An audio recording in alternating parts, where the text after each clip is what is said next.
এজন্য ইসলাম আমাদেরকে শিখায় সালাত যখন শেষ বের হয়ে যাও, কাজে নেমে পড়ো।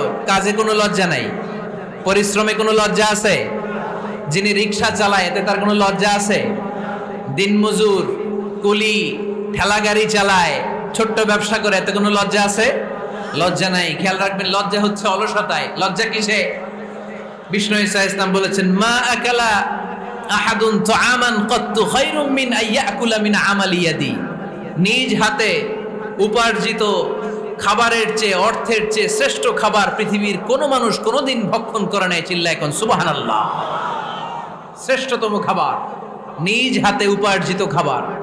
ঘাম জড়িয়ে যে অর্থ উপার্জন করা হয়, যে ইনকাম করা হয়, এটা হালাল। আর হালাল খেয়ে দোয়া করলে কবুল করে কে? এজন্য খেটে খাওয়া মানুষ, শ্রমজীবী মানুষ আর মেহনতি মানুষদেরকে বিশ্বনবী খুব ভালোবাসতেন। তারা বিশ্বনবীর